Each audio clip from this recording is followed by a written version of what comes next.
बिस्मिल्लाहिर्रहमानिर्रहीम। अस्सलाम वालेकुम। तनवीर अहमद स्पीक चैनल में आपकी खिदमत में एक और लेक्चर के साथ हाजिर हैं। जैसा कि आप जानते हैं कि हमने फिजिक्स के लेक्चर्स का आगाज़ किया और आज हम यूनिट 12 10th की फिजिक्स के जो है ना जिसमें जियोमेट्रिकल ऑप्टिक्स को डिस्कस किया जाएगा उसके जो है ना लेक्चर रिकॉर्ड करने वाले हैं। तो इससे पहले हमने 9th और 10th के इंग्लिश बायोलॉजी के लेक्चर और 9th के फिजिक्स के रिकॉर्ड करके अपलोड कर दिए गए हैं और आने वाले दिनों में केमिस्ट्री और कंप्यूटर साइंस के भी रिकॉर्ड होंगे और यहाँ पे अपलोड होंगे। तो तनवीर अहमद स्पीक चैनल को सब्सक्राइब करके बेल आइकन को लाजमी क्लिक कीजिए ताकि आने वाले दिनों में जितने भी लेक्चर यहाँ पे अपलोड होंगे आप लोग उससे मुस्तफीद हो सके।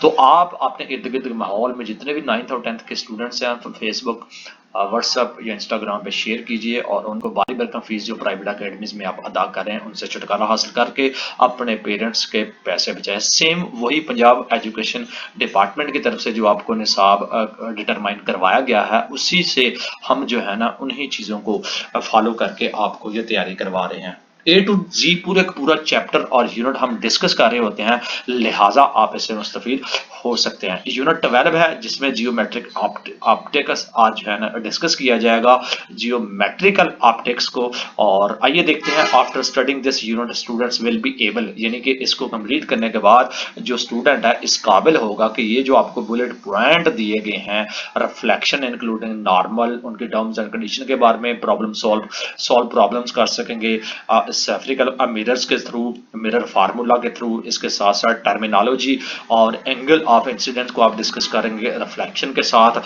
इसके साथ साथ आप पैरेलल साइडेड ट्रांसफर और इंटर मटेरियल को आप डिस्कस करेंगे। ये कोई फार्मूला है प्रॉब्लम सॉल्व का, इक्वेशंस का, उसको आप देखेंगे। तो थ्रू आउट ये तमाम के तमाम जो बुलेट पॉइंट यहाँ पे दिए गए हैं आप इनके बारे में आप जान सकेंगे। माइक्रोस्कोप, माइक्रोस्कोप डायग्राम उसका और कंपाउंड माइक्रोस्कोप और इस तरह मैग्नीफाइंग पावर वगैरह तमाम की तमाम चीज़ें आगे इसमें डिस्कस होंगी। इसके साथ साथ साइंस एंड टेक्नोलॉजी और उसकी जो सोसाइटी के साथ का अपना आपका कनेक्शन बिल्डअप हो जाएगा अगर आप इन तमाम चीज़ों के लायबल हो जाएंगे, केपेबल हो जाएंगे, इस काबिल हो जाएंगे।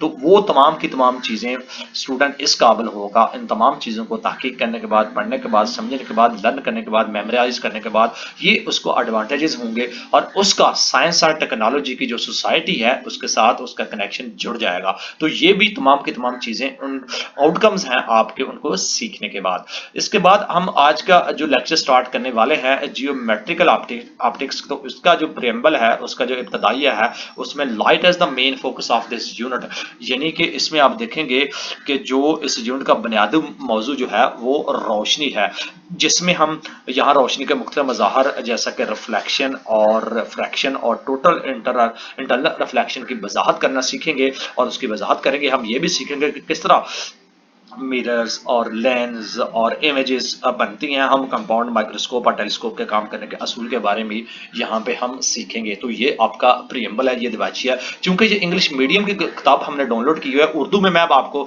एक्सप्लेन करके या उसका ट्रांसलेशन करके बता रहा होता हूँ, तो इसको आपने दोनों के दोनों जो उर्दू और मीडियम है इंग्लिश आप पढ़ के उसी चीज़ को देख सकते हैं। चूंकि आपका जो मेंटल लेवल है 9th और 10th के, तो आपको उर्दू की ट्रांसलेशन के साथ ही समझ आएगी, इसलिए इन्हीं चीज़ों को मैं फॉलो कर रहा हूं। इंग्लिश में ट्रांसलेशन नहीं कर रहा होता आपके इन सब्जेक्ट को, तो आपने आपके लेवल के मुताबिक, आपकी माइंडसेट के मुताबिक मैं तमाम चीज़ों को देख रहा होता हूं। चूंकि मेरी स्पीड थोड़ा सा एज ए स्कॉलर ज़्यादा होती है, तो आपने पॉज करके स्टॉप करके इन तमाम चीज़ों को समझने की कोशिश करनी है। इसका एक ये भी होता है कि मैंने बहुत कोशिश कर रहा होता हूँ कि आहिस्ता बोलूँ, लेकिन फिर भी वो बाई नेचर ये मेरी सारे का सारा टोन है, तो इन्हीं तमाम चीज़ों को आपने बर्दाश्त करना पड़ेगा और स्टेप बाय स्टेप इन तमाम चीज़ों को लेके आपने चलना होता है। तो रिफ्लेक्शन ऑफ लाइट क्या होती है, यानी कि रोशनी की जो रिफ्लेक्शन है उसमें क्या होता है, जैसा कि यहाँ पे जो पॉइंट ऑफ द इंसिडेंट है, यहाँ पे आपके सामने एक जो इमेज आपको बनाया गया है और ये नॉर्मल एन है, रिफ्लेक्टेड रे बी है, इंसिडेंट जो रे है वो ए है।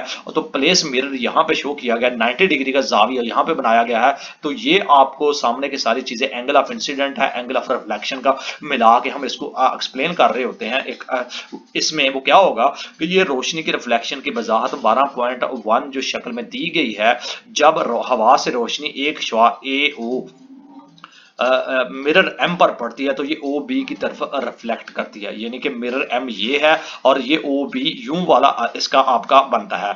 तो शुआ ओ ए को इंसिडेंट रे कहा जाता है, यानी कि ओ ए, ये वाली इंसिडेंट रे कहा जाता है। और इसके साथ साथ आप जबकि शुआ ओ बी को रिफ्लेक्टेड रे कहा जाता है, यानी कि ओ बी को रिफ्लेक्टेड रे और इंसिडेंट रे को ओ ए कहा जाता है। तो इसके साथ साथ इंसिडेंट रे जो ओ ए और नॉर्मल एन के दरमियानी जाविये यानी कि जाविया ए ओ एन बनता है, ए ओ एन, ये आपका जाविया बनता है स्टूडेंट्स मिलकर, ये आपका नॉर्मल रेंज है। तो इसके साथ आप इसको हम एंगल ऑफ इंसिडेंट भी कह सकते हैं, जिसको हम आई से जाहिर किया जाता है। नॉर्मल और रिफ्लेक्टेड ओ बी के दरमियानी जाविये एन ओ बी के को हम एंगल ऑफ रिफ्लेक्शन कहते हैं, जिसको आर से जाहिर किया जाता है। ये आर है, ये आपका एंगल ऑफ इंसिडेंट आई से हम जाहिर करते हैं, एंगल ऑफ रिफ्लेक्शन को हम आर से जाहिर करते हैं। तो ये ओ ए बी इस तरह आपका ये पॉइंट ऑफ इंसिडेंट बनेगा रिफ्लेक्शन आपका लाइट्स को।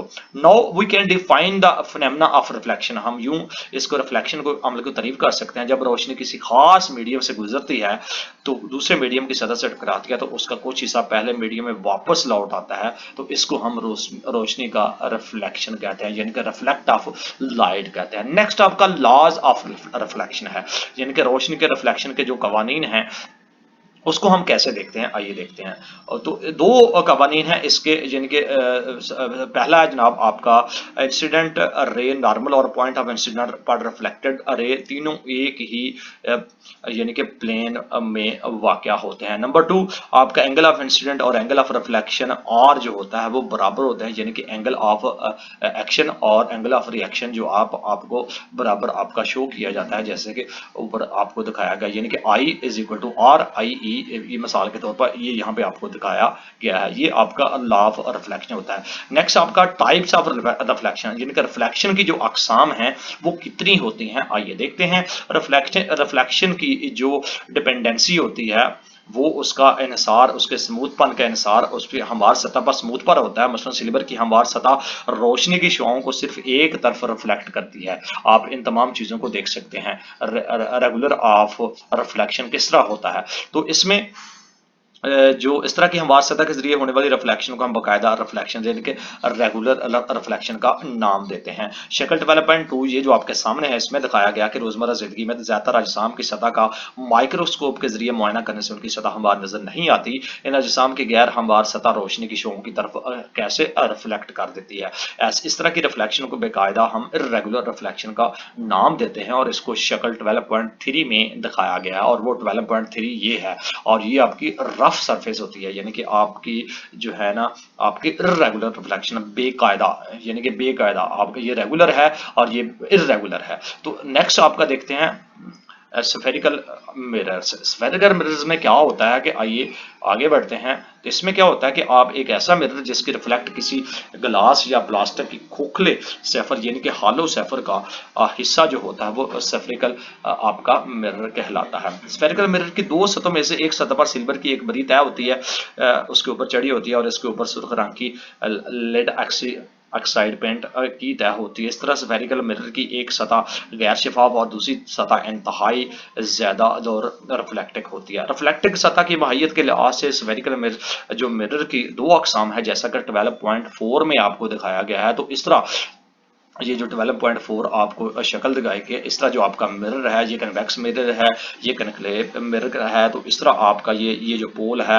इसके साथ आपका प्रिंसिपल एक्सेस, तो इस तरह इनको मिला के ये अपनी जो फंक्शनैलिटी है वो परफॉर्म करती है। तो सब हम इन्हीं को आपको कनकेव और कन्वेक्स मिरर को आगे डिफाइन किया गया। आइए चलते हैं इनको बारी बारी देखते हैं। कनकेव मिरर क्या है और कन्वेक्स मिरर क्या है। तो कनकेव मिरर में सबसे पहले आपका जो स्फेरिकल मिरर जिसके अंदरूनी गहरी सतह पर रिफ्लेक्टिंग होती है उनको कनकेव मिरर कहा जाता है। कनकेव मिरर में इमेज के साइज के अनुसार जिस्म की पोजीशन पर होता है। कनकेव मिरर से रियल और आपका जो वर्चुअल दोनों तरह की इमेजेस बन सकती हैं।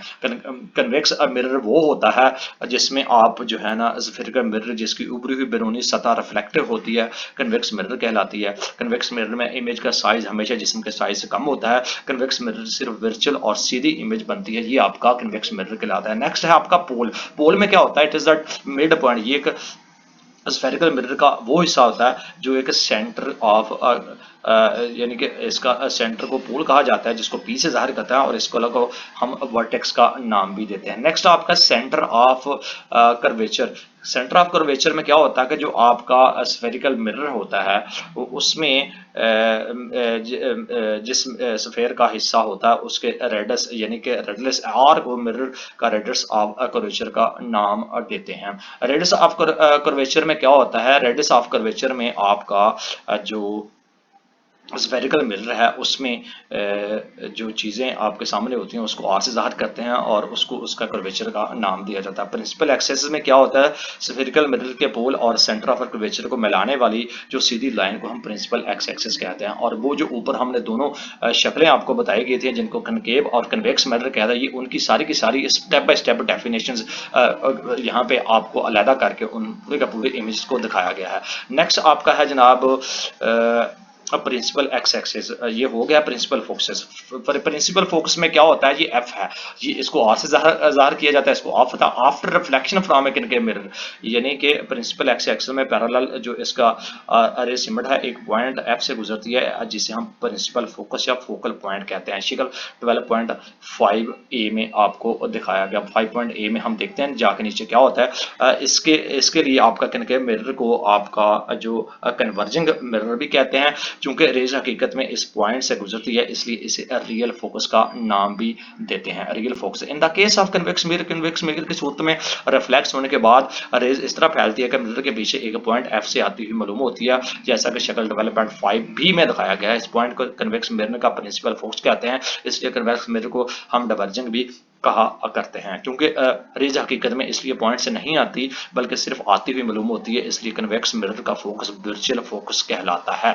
नेक्स्ट आपका फोकल लेंथ है, और इसको हम पढ़ने से पहले ये जो दोनों चीज़ें हमने फोकस में प्रिंसिपल फोकस में बयान की हैं 12.5 में, ये ए और बी दोनों की दोनों शक्लें दिखाई गई हैं, इसको आप उसके साथ मुलाहाजा कर सकते हैं, ये जो हमने एक्सप्लेन आपको बताया। नेक्स्ट आपका फोकल लेंथ है। फोकल लेंथ में क्या होता है कि मिरर के पोल पी और प्रिंसिपल फोकस एफ के दरमियानी फासला को हम फोकल लेंथ कहते हैं। यानी कि मिरर का जो पी और एफ है उसके दरमियानी फासला को हम फोकल लेंथ कहते हैं।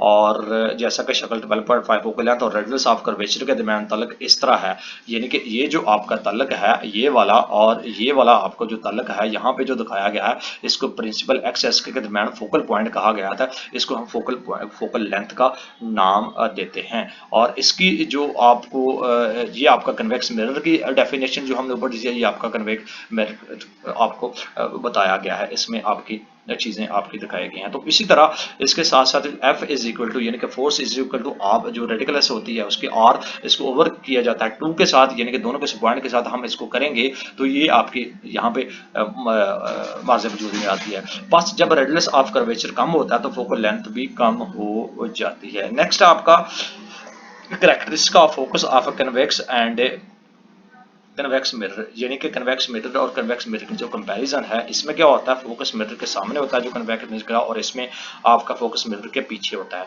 ये जो चीज़ होती है फोकस रियल है क्योंकि हकीकत में रेज रिफ्लेक्शन के बाद सिमट कर फोकस में से गुजरती है, और ये जो आपकी चीज़ है फोकस वर्चुअल है चूँकि रेज हकीकत में रिफ्लेक्शन के बाद फोकस से आती हुई मालूम होती है। ये आपका कन्वेक्स मिरर और ये आपका कनकेव मिरर कहलाती है। और इसी तरह आपकी जो रिफ्लेक्शन ऑफ लाइट पर सेफ्रल मिरर है, यानी कि सेफ्रल मिरर से रोशनी की रिफ्लेक्शन किस तरह होती है आइए इसमें देखते हैं। Like planes surface several surface also reflect like following the जो है ना वो इसमें क्या होता है कि आप प्लेन सतहों की तरह सेवरल सतहें भी रोशनी की रेस को रिफ्लेक्शन के कवानीन के मुताबिक रिफ्लेक्ट करती हैं। और जैसा कि नीचे आपको कोई ना कोई चीज़ आपको दिखाई गई होगी, यस शक्ल जो है ना 12.6 में जैसा कि दिखाया गया 12.6 ये वाली चीज़ है, ये आपकी reflection of light several mirrors की जो इमेज आपको दिखाई दी है ये कनकेव है और ये कन्वेक्स मिरर है। तो इसमें किस तरह रोशन कनकेव और कन्वेक्स मिरर्स की स्फेरिकल सतहों से रिफ्लेक्शन के कवानीन के मुताबिक रिफ्लेक्ट होती हैं, वो इस तरह आपके सामने दिखाया गया। तो सरगर्मी आपके सामने आ गई है, एक्सपेरिमेंट है, इसमें क्या होगा आइए देखते हैं। 12.2 इसको है, और एक कन्वेक्स मिरर या इंतहाई पॉलिश शुदा चम्मच की बाहर की ऊपरी हुई सतह को इस्तेमाल करें और इसको अपने हाथ में पकड़ें। दूसरे हाथ में एक पेंसिल को उसके किनारे से पकड़कर सीधा ऊपर की तरफ रखें। मिरर में से पेंसिल की इमेज देखने की कोशिश करें। इमेज सीधी नजर आती है या उल्टी इमेज जिस्म के साइज से छोटी होती है या बड़ी। पेंसिल को मिरर की दूसरी तरफ हरकत दें, इमेज का साइज कम होता है या बढ़ता है। बताएं मैं जो इमेज है फोकस की तरफ हरकत करेगी या उससे मुखालफ सिमत में। तो इस तरह ये आपकी एक्टिविटी होगी और इसको आप परफॉर्मेंस करने के बाद इस तरह आपका पॉइंट ऑफ पॉइंटर और पॉइंट ऑफ सिक्स के ये तमाम की तमाम चीजें आपके सामने शो हो सकती हैं इस एक्टिविटी के नतीजे में। नेक्स्ट आपका image location bye spherical mirror formula. इसमें क्या होगा, जो हम मिरर से बनने वाले इमेज की माहियत यानी कि इमेज रियल या वर्चुअल उल्टी या सीधी के बारे में कह सकते हैं। हम किसी जिस्म या उसकी इमेज के साइज का मुवाजना किस तरह कर सकते हैं। इन सवालों के जवाब के लिए एक तरीका तो ग्राफ या डायाग्राम का है, लेकिन इन सवालों के जवाब हम एक हिसाबी फार्मूला से भी दे सकते हैं जिसको मिरर फार्मूला कहा जाता है और इसकी हम तारीफ यूं कर सकते हैं। मिरर फार्मूला जो होता है जिस्म के फासले p और इमेज के फासले q और मिरर के फोकल लेंथ f के दरमियान जो ताल्लुक को ज़ाहिर करता है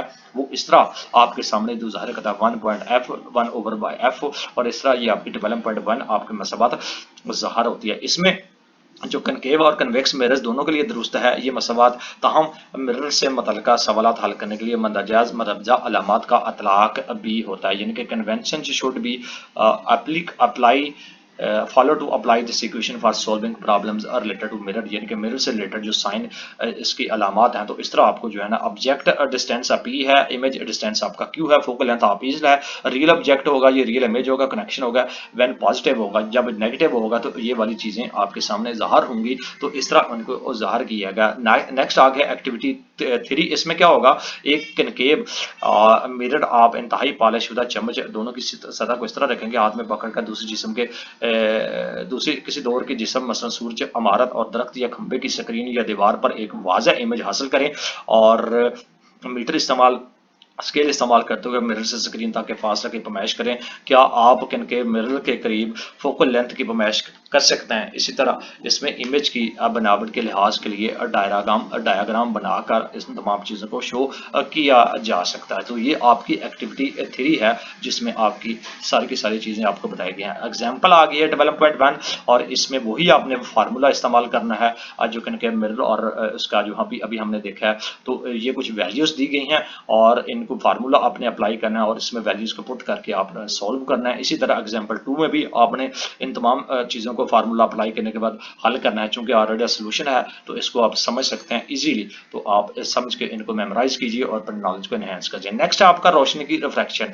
रोशनी की रिफ्रैक्शन ऑफ जो लाइट होती है इसमें 12.4 जो आपकी है, अगर हम पेंसिल या किसी दूसरे जिस्म का एक सिरा पानी में इस तरह डुबोएं कि पानी की सतह के साथ कोई भी एंगल बनाए हुए तो पानी में डूबा हुआ हिस्सा टेढ़ा नजर आता है, जैसा कि शक्ल 12.7 में दिखाया गया। 12.7 कौन सी है, ये वाली। तो इसमें क्या होगा कि इमेज अपनी असल जगह बदल लेती है क्योंकि जिस्म के पानी में डूबे हुए हिस्से से आने वाली रोशनी जब पानी से बाहर आती है तो ये अपना रास्ता बदल लेती है, लिहाजा रोशनी एक शफाफ मीडियम से दूसरे मीडियम में दाखिल होती है तो ये अपने असल रास्ते से मुड़ जाती है। इस अमल को हम रोशनी की रिफ्लेक्शन कहा करते हैं। तो रिफ्रैक्शन क्या होती है, मजीद अगर इसमें देखा जाए तो इसमें रोशनी की फ्रैक्शन की वजाहत 12.8 में शक्ल में दिखाई जा सकती है। रोशनी की रे जो 10 हवा से गुजरते हुए गिलास के पानी से ब्लॉक से टकराती है, यानी कि सॉरी आई हो travelling from air falls on the surface of a glass, तो इस तरह आपको दिखाई जा सकती है। और ये रिफ्लेक्शन ऑफ लाइट है ग्लास बॉक, तो इस तरह इसको हम देख सकते हैं अगर इसके साथ एक्सपेरिमेंट करें रिफ्रैक्शन का। तो इसमें क्या हो, हवा और ग्लास को मिलाने वाली जो लाइन आई ओ है यानी कि आई और ओ है, इसमें आपकी रास्ता बदल देती है और नॉर्मल एन की तरफ झुक जाती है और ग्लास के अंदर ओ आर अख्तियार कर लेती है, यानी ये वाली हकीकत आ जाती है। और ओ आर को बेतरतीब इंसिडेंट रे और रिफ्रैक्टेड रे कहा जाता है। एंगल जो आपका आई है उसको इंसिडेंट रे नॉर्मल के साथ बनाती है और एंगल ऑफ इंसिडेंट कहलाता है। एंगल आर जो कि रिफ्रैक्टेड के नॉर्मल के साथ होती है, ये वाला आपके जो आर है यहाँ पे तो इसके साथ बनाती है, एंगल ऑफ रिफ्रैक्शन कहलाता है। ये जब रिफ्रैक्टेड ग्लास से बाहर आती है तो ये नॉर्मल उससे हट जाती है और रास्ता एम ई अख्तियार कर लेती है, यानी कि यहाँ पे जो रास्ता है यहाँ से निकलकर ये वाला एम ही इमर्जिंग रे यानी कि दूसरा रास्ता अख्तियार कर लिया। तो इस तरह ये आपका रिफ्रैक्शन का अमल शुरू होता है। तो इसके साथ साथ आप इसी अमल को अगर हम बार बार आपको बताएंगे तो रोशनी के इस अमल को जिसमें वो हवा से किसी गिलास में दाखिल होता है या गिलास से हवा में दाखिल होता है तो अपने असल रास्ते से परे हट जाती है, इसको हम रिफ्रैक्शन का नाम देते हैं। नेक्स्ट आपका लॉज ऑफ रिफ्रैक्शन, यानी कि रिफ्रैक्शन के जो कवानीन हैं उसमें क्या होगा, नंबर 1 पे आप जो है ना इंसिडेंट जो रे होती है, रिफ्रैक्टर रे और पॉइंट ऑफ इंसिडेंट पर अमूमन तीनों एक ही प्लेन में वाक़या होते हैं। नंबर 2 आपकी एंगल ऑफ इंसिडेंट आई के सिन और साइन थीटा और एंगल ऑफ रिफ्रैक्शन के आर के साइन थीटा में एक कांस्टेंट निस्बत हो जाती है, यानी कि ये आपको इस तरह शो कर रही होती है। और जब आपकी वेयर द रेशो जब इसकी हो जाती है तो यानी कि sine theta over by sine r है कांस्टेंट इज इक्वल टू, यानी कि कांस्टेंट इज इक्वल टू ये आपके 12.2 आपकी जो है ना वो रिफ्लेक्शन ऑफ लॉ जो है ना मार्ज वजूद में आती है। तो इसमें कांस्टेंट साइन थीटा आई और साइन थीटा आर को दूसरे मीडियम का पहले मीडियम के लिहाज से आपका रिफ्रैक्टिव इंडेक्स जो होता है उसको कहा जाता है, जिसे हम एन से ज़ाहिर करते हैं, यानी कि साइन थीटा आई और over sine theta r is equal to n, और 12.2 आपका बनता है। It is called Snell is law, और इसको हम स्नेल का कानून कहा जाता है, यानी कि स्नेल का कानून भी हम कहते हैं। Speed of light in a medium, speed of light in a medium में क्या होता है, मीडियम में रोशनी की जो स्पीड है, यानी कि मीडियम में जो रोशनी की स्पीड है हम उसको किस तरह ज़ाहिर करते हैं, आइए देखते हैं। रोशनी की फ्रैक्शन मुख्तलिफ मीडियम में से रोशनी की स्पीड मुख्तलिफ होती है। मसलन हवा में रोशनी की स्पीड तकरीबन 3.0 मल्टीप्लाई 10 पर सेकंड होती है, लेकिन रोशनी जब किसी मीडियम का मसलन पानी या गिलास में से गुजरे तो उसकी स्पीड कम हो जाती है। पानी में रोशनी की स्पीड तकरीबन 2.3 मल्टीप्लाई 10 पर सेकंड होती है, जबकि गिलास में ये स्पीड 2.0 मल्टीप्लाई 10 स्क्वायर यानी कि किसी मीडियम में रोशनी की स्पीड में तब्दीली की वजाहत करती है। तो ये आपकी अलामात ज़ाहिर की हो गया, ये बाई नेचर होता है ये सारी की सारी चीज़ें, और हम इसकी वजाहत के लिए हम इंडेक्स ऑफ रिफ्रैक्शन यानी कि या रिफ्रैक्शन इंडेक्स की इस्तेमाल इस तरह करते हैं, यानी कि रिफ्रैक्टिव इंडेक्स को इस तरह देखते हैं। किसी मीडियम का रिफ्रैक्टिव इंडेक्स एन रोशनी की हवा में स्पीड सी और रोशनी की किसी मीडियम में स्पीड बी की निस्बत के बराबर होता है, रिफ्रैक्टिव इंडेक्स होता है। और ये आपको speed of light in air, speed of light in medium इस तरह इसको ज़ाहिर किया है, या इसको एन जो है ना इंडेक्स को ज़ाहिर करता है इज इक्वल टू सी आपकी स्पीड ऑफ लाइट है और वी आपका इसका मीडियम है 12 पॉइंट आपका 3, जो यहाँ पे चीज़ जो मसावात बनती है यहाँ पे 12.3। और इसी मसावात को हम आगे जो आपको एग्जाम्पल दी है और कुछ वैल्यू दी गई है इसको अप्लाई करके वैल्यूज को पुट करके angle of reflection 90.3 degree centigrade निकाल कर उसका आंसर ये आता है, तो इसको आप अप्लाई कर सकते हैं। नेक्स्ट आपका टोटल इंटरनल रिफ्लेक्शन क्या होता है, 12.5 जो आपकी है यानी कि टोटल इंटरनल रिफ्लेक्शन, जब रोशनी की एक रे यानी कि किसी मीडियम से लतीफ मीडियम में दाखिल हुई तो ये नॉर्मल से परे हट जाती है। शक्ल 12.9 ए में ये चीज़ें दिखाई गई है, तो 12.9 हाँ यस ये है, और ये सारी की सारी ए बी सी आपकी जो सारी रिएक्शन है तो इसको हम यहाँ पे एक्सप्लेन कर रहे हैं इस शक्ल को, और इसमें एंगल ऑफ इंसिडेंट आई है और बढ़ने से एंगल ऑफ रिफ्रैक्शन आर भी बढ़ता है। एंगल ऑफ इंसिडेंस की एक खास कीमत जो होती है उस पर एंगल ऑफ रिफ्रैक्शन की कीमत 90 डिग्री सेंटीग्रेड हो जाती है। एंगल ऑफ इंसिडेंट में फ्रैक्टेड लतीफ मीडियम के साथ 90 डिग्री सेंटीग्रेड फ्रैक्ट होती है और इसको क्रिटिकल एंगल कहा जाता है। शक्ल 12.9 भी जब angle of incident critical angle से बढ़ जाता है तो रिफ्रैक्ट नहीं होती बल्कि तमाम रोशनी रिफ्लेक्ट होकर कसीफ मीडियम में वापस आ जाती है, जैसा शक्ल 12.9 इसे टोटल इंटरनल रिफ्लेक्शन कहा जाता है। तो ये सारी की सारी शक्ल इसमें आ जाती है। तो इसी से रिलेटेड ये आपको एक एग्जाम्पल दी गई है और इस एग्जाम्पल में हम साइन थीटा एन जो साइन थीटा आई या साइन थीटा आर इसमें जो फार्मूला आपको यहाँ पे जो अप्लाई करके टोटल इंटरनल रिफ्लेक्शन का फार्मूला अप्लाई करके यहाँ पे वैल्यूज को पुट करके इसको आप सॉर्ट आउट कर सकते हैं और इसका आंसर आपका 48.8 डिग्री सेंटीग्रेड होगा। नेक्स्ट आपका applications of total internal reflection में क्या होता है, यानी कि टोटल इंटरनल रिफ्लेक्शन का जो इतलाक है, टोटल इंटरनल जो आपकी रिफ्लेक्टिंग प्रिज्म होती है उसमें क्या चीजें आपके पाई जाती हैं, आइए इसमें देखते हैं। बहुत से ऑप्टिकल आलात रोशनी की रे को 90 डिग्री सेंटीग्रेड और 180 डिग्री सेंटीग्रेड के बराबर रिफ्लेक्ट करने के लिए टोटल इंटरनल रिफ्लेक्शन के जरिए जो है ना राइट एंगल पर प्रिज्म इस्तेमाल करते हैं। मसलन कैमरा आपका जो बाइनोक्लेयर्स और पेरिस्कोप और टेलीस्कोप और राइट एंगल्स पर प्रिज्म का एक एंगल 90 डिग्री सेंटीग्रेड का होता है। तो जब रे प्रिज्म की सतह से आमूदन टकराती है तो ये बगैर मुड़े प्रिज्म के अंदर दाखिल हो जाती है और भीतर के साथ 45 डिग्री सेंटीग्रेड आपका जो है वो एंगल पर टकरा जाती है। जैसा कि शक्ल आपकी 12.10 में आपको दिखाया गया, ये आपके 12.10 और 45 डिग्री सेंटीग्रेड आपका ये सारे का सारा इसी जो इमेज को हम एक्सप्लेन कर रहे हैं। तो चूंकि angle of incident 45 degree centigrade है बराबर जो आपके ग्लास के क्रिटिकल एंगल है 42 से ज्यादा है, लिहाजा प्रिज्म के टोटल इंटरनल रिफ्लेक्शन के जरिए 90 डिग्री सेंटीग्रेड पर रिफ्लेक्ट कर देता है। इस तरह के दो प्रिज्म पेरिस्कोप में इस्तेमाल होते हैं। शक्ल 12.11 और 12.12 में आप इन रिप्रिज्म के जरिए टोटल रिफ्लेक्शन की वजह से 180 डिग्री सेंटीग्रेड की जो आपकी चीजें हैं, यहाँ पे जो एंगल आपको दिखाया गया है उसमें रिफ्लेक्ट होती हैं। इस तरह के दो प्रिज्म आपके जो है ना आपका बायोक्लेयर्स की शक्ल में इस्तेमाल होते हैं और 12.3 जो आपकी जो शक्ल है यहाँ पे 1 और 2 12 वो माजे वजूद में आती है। तो इस तरह आपका जो टोटल इंटरनल रिफ्लेक्शन की एप्लीकेशंस है वो इस तरह अप्लाई होती है। नेक्स्ट है ऑप्टिकल फाइबर। ऑप्टिकल फाइबर में क्या होता है कि आप फाइबर ऑप्टिक्स के टेलीकम्युनिकेशन के शोबे के लिए बहुत सारे फवायद हैं, वहाँ पे इसको इस्तेमाल किया जाता है। इसमें टोटल इंटरनल रिफ्लेक्शन के अमल का इस्तेमाल किया जाता है। फाइबर ऑप्टिक्स में बाल की मोटाई के बराबर ग्लास या प्लास्टिक के रेशे इस्तेमाल होते हैं जिनमें से रोशनी सफर करती है। शक्ल 12.14 में इसको दिखाया गया। 14 आपको नीचे होगी और ये तो सारी ऊपर वाली से रिलेट कर रही होती हैं, तो उसको हम बाद में देखते हैं। अब फाइबर ऑप्टिक्स के अंदरूनी हिस्से को कोर कहते हैं, जिनका कोर कहते हैं, जबकि अंदरूनी हिस्से को हम शेल की शक्ल में क्लैडिंग कहलाते हैं। कवर निस्बतन ज्यादा फ्रैक्टिव इंडेक्स के ग्लास या प्लास्टिक से बना होता है, जिसको क्लैडिंग निस्बतन कम रिफ्रैक्टिव इंडेक्स के ग्लास या प्लास्टिक से बना होता है।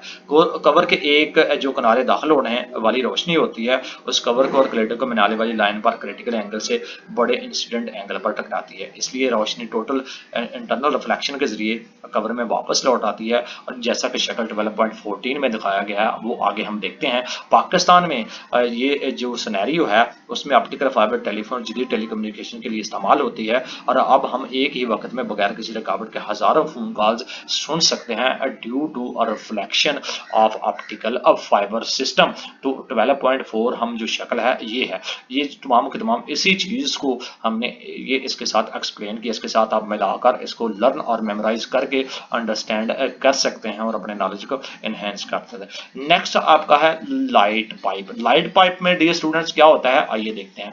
इसमें जो लाइट पाइप हजारों ऑप्टिकल फाइबर्स के बंडल पर मुश्तमिल होता है, यानी कि इस लाइट पाइप में ऑप्टिकल फाइबर की ही शाखें होती हैं। इसको डॉक्टर या इंजीनियर ज़ाहरी तौर पर नजर ना आने वाले मकामात को देखने के लिए इस्तेमाल करते हैं। मसलन लाइट पाइप से आप डॉक्टर इंसानी जिस्म के किसी अंदरूनी हिस्से का मुआयना कर सकते हैं। इसको एक मकाम से दूसरे मकाम तक इमेजेस को मुंतकिल करने के लिए इस्तेमाल किया जाता है, जैसा कि फिगर 12.15 में दिया गया। तो इसमें लेंस होता है, इसमें ट्रांसमिटेड इमेजेस होता है, ये प्रोजेक्टेड इमेज और फाइबर बंडल होता है जिसकी तरीके से तमाम के तमाम जो अंदरूनी चीजें इस्तेमाल कर रहे होते हैं और इसमें भी हम एंडोस्कोपी कर रहे होते हैं। वीडियो मॉनिटर यहाँ पे भी चीजें आपको शो कर रहा होता है। तो इसके साथ साथ इसको हम जो है ना आप इन लेंस को और लाइट पाइप को एक साथ मिलाकर किसी भी जिस्म के इमेज को बड़ा करके उसको मुंतकिल किया जा सकता है और उससे अंदाजा लगा सकते हैं कि इसको कौन सी बीमारी डायग्नोज हम इन चीजों के जरिए करते हैं। एंडोस्कोपी जो आप और हमने देखा है उसमें क्या होता है कि आप एंडोस्कोप एक ऐसा मेडिकल आला है जिसको जिस्म के अंदरूनी अज़ा का मुआयना करने के लिए और सर्जिकल मकासद के लिए इस्तेमाल किया जाता है।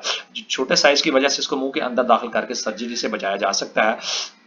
अब मैदा मसाना और गले के मुआयने के लिए जो एंडोस्कोप इस्तेमाल होती है इनको हम बेतरतीब गैस्ट्रोस्कोप और सिस्टोस्कोप और ब्रेकोस्कोप भी कहते हैं। एंडोस्कोप के एक पाइप है जिसके अंदर फाइबर ऑप्टिक ट्यूब्स इस्तेमाल होती है और किसी भी एंडोस्कोप को इस्तेमाल करने का मेडिकल तरीका आपका एंडोस्कोपी कहलाता है। एंडोस्कोपी की एक ट्यूब से आप रोशनी दाखिल करते हैं और मरीज के अज़ा जिनका आपने मुआयना करता है उनको इंटरनल रिफ्लेक्शन के जरिए दूसरी ट्यूब से बाहर आ जाती है और डॉक्टर कैमरा या लेंस से उसकी टकराती हुई चीज़ों को देखते हैं, जैसा कि शक्ल 12.16 में ऊपर हमने पहले भी देखा और बाद में भी देखते हैं। दूसरे किनारे पर एक कैमरा लगा होता है जो कि डॉक्टर कैमरे से रिकॉर्ड शुदा मंजर को कंप्यूटर स्क्रीन के जरिए अच्छी तरह देख सकते हैं और मुतासरा अज़ा के बारे में मालूमात हासिल करते हैं। तो ये एंडोस्कोपी और आपका इंटरनल रिफ्लेक्शन के थ्रू ही ये अमल होता है, जिसको हम बीमारी के थ्रू एंडोस्कोप और वीडियो मॉनिटर के थ्रू बीमारियों को डायग्नोस करके वो पता लगाते हैं कि इस अज़ा में एक्चुअल पर प्रॉब्लम क्या है, फिर उसका सोल्यूशन ढूंढते हैं। नेक्स्ट आपका है रिफ्रैक्शन थ्रू प्रिज्म।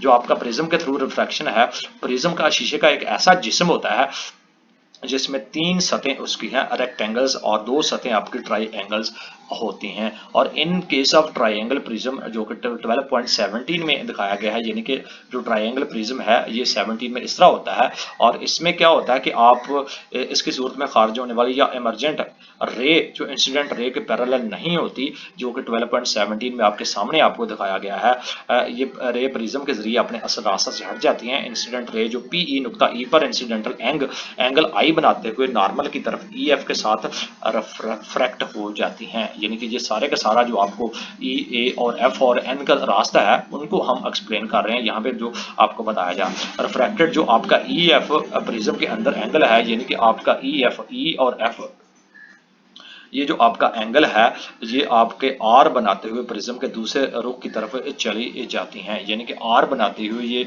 जहाँ पे इनके दरमियान जो होता है वो आर बनाती है, तो इस तरह वो अपना रुख अख्तियार कर लेते हैं और ये प्रिज्म से नुक्ता एफ पर एंगल जो ई बनाते हैं बाहर निकल जाती हैं। लिहाजा इमरजेंट रे एफ एस और इंसिडेंट पी ए के पैरेलल नहीं होती, बल्कि एंगल डी के बराबर इसको जो है ना मुड़ जाती हैं। एंगल डी को एंगल ऑफ आपका डेविएशन का नाम भी देते हैं। तो ये आपका जनाब प्रिज्म के जरिए रिफ्रैक्शन का अमल है, उसको हम यहाँ से लर्न आउट कर रहे होते हैं। नेक्स्ट आपका है लेंस।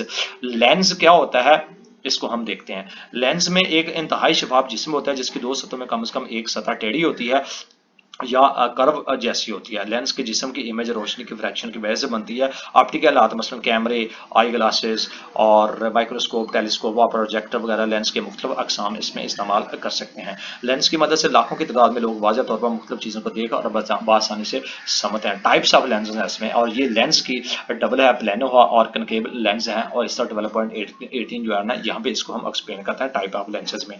लेंस की मुख्तलिफ अकसाम है वो लेंस जिससे गुजर कर पैरेलल इंसिडेंट रेज एक पॉइंट पर सिमट जाती हैं, कनकेव या कन्वर्जिंग लेंस कहलाते हैं। कनकेव्ड और ये वाला कहलाता है। और इसके साथ साथ ये लेंस सेंटर से मोटा और किनारों से पतला होता है। शक्ल 12.18 दूसरे किस्म के लेंस से गुजरने वाली पैरेलल प्रेस पर एक पॉइंट से फैलती हुई दिखाई देती हैं। इस किस्म के लेंस को हम कनकेव या डाइवर्जन लेंस भी कहते हैं। ये लेंस सेंटर से पतला और किनारों पर मोटा है, जैसा कि शक्ल 19 में, ये 19 है और ये आपका 18 है। दोनों को हमने डिफाइन कर दिया है इस पैराग्राफ में। तो नेक्स्ट आपकी लेंस टर्मिनोलॉजी, यानी कि लेंस के जो इस्लाहाती चीजें हैं उसमें क्या चीजें हैं आइए उसमें देखें। सबसे पहले है प्रिंसिपल एक्सिस।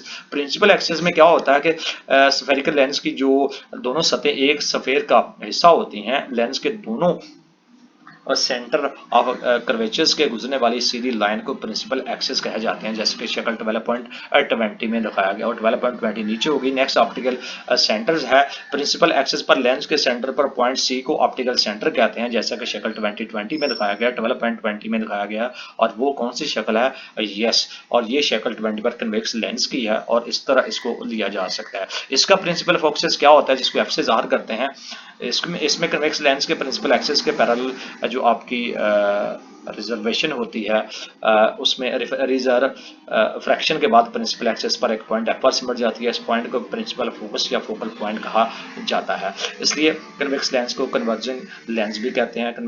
आपके कनकेव लेंस की सूरत में पैरेलल रिलीजन के पीछे से एक पॉइंट एफ से आती हुई मालूम होती है, जिसको हम प्रिंसिपल फोकस कहते हैं शक्ल 12.20 में। इसलिए कनकेव लेंस को डाई और कन्वर्जिंग लेंस भी कहा जाता है और इसको 12.21 में दिखाया गया। फोकल लेंथ एफ क्या होती है वो आपके सामने है। और इस तरह हम जो this is the distance between optical centre and principal focus, उसमें जो होता है उसमें जो वो फोकल लेंथ कहलाती है जो इसके डिस्टेंस में होता है। और 12.21 जो आपकी शक्ल है ये आपको सामने दिखाई गई है। नेक्स्ट आपकी सरगर्मी है और इसी से रिलेटेड है। आइए देखते हैं इस सरगर्मी में आपको क्या दिखाया गया है और इसी से आपको मजीद देखते हैं।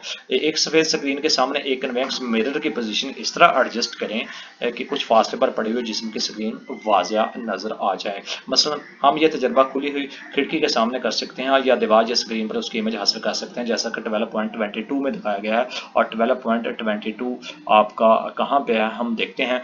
पहले हम इसको देख लें आगे क्या उसका है। लेज़र और स्क्रीन के दरमियानी फासले की पैमाइश करें। ये फासला तकरीबन लेंस के फोकल लेंथ के बराबर है।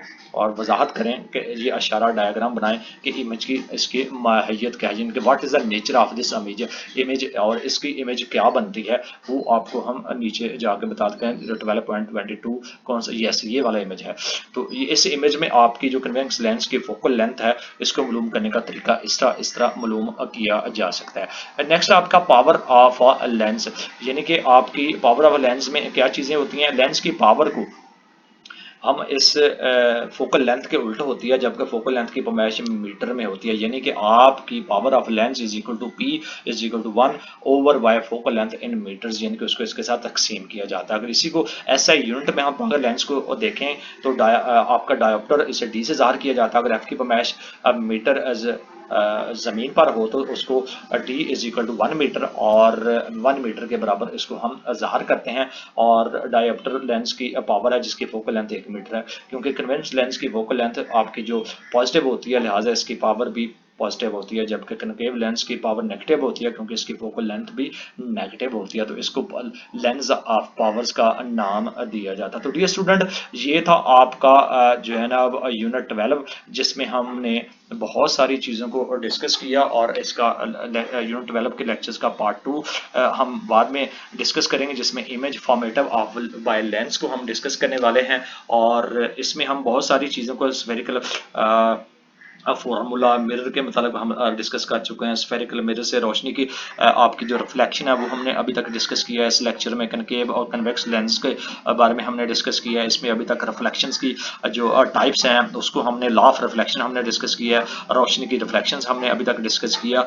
तो जियोमेट्रिकल ऑप्टिक्स आपका ये यूनिट 12 था, जिसके लेक्चर्स का पार्ट 1 था। ये पार्ट 2 में हम इमेज इंफॉर्मेशन वाया लेंसेज में फिर हाजिर होंगे। इससे पहले लेक्चर्स का अख्ताम करें। तमाम स्टूडेंट जो ऑलरेडी मौजूद है उनसे गुजारिश है इस चैनल को सब्सक्राइब करने के बाद बेल आइकन को लास्ट में क्लिक करें, ताकि आने वाले दिनों में और भी जो इसके लेक्चर होंगे आप उससे मुस्तफीद हो सकें। और वो बारी भरकम जो फीस आप अकेडमीज में अदा कर रहे हैं, प्राइवेट स्कूल्स में अदा करें, उससे आप छुटकारा हासिल करें। तनवीर अहमद स्पीक फेसबुक है और यूट्यूब चैनल है, उनको लाजमी फॉलो करें, लाजमी सब्सक्राइब करें, ताकि इन तमाम चीज़ों से आप free of cost for the whole time for the whole life आप मुस्तफीद होकर मुझे भी दुआएं दें। तो क्योंकि मैं इस किस्म की तैयारी करके आपको ये चीज़ें प्रोवाइड कर रहा हूँ, सेम उसी पैटर्न को जो पंजाब एजुकेशन फाउंडेशन को यहाँ पे अपलोड कर रहा हूँ, उन्हीं पैटर्न को फॉलो करते हुए। इसके साथ ही हमें दीजिएगा इजाज़त। पार्ट 2 के साथ फिर हाजिर होंगे। अल्लाह हाफिज़।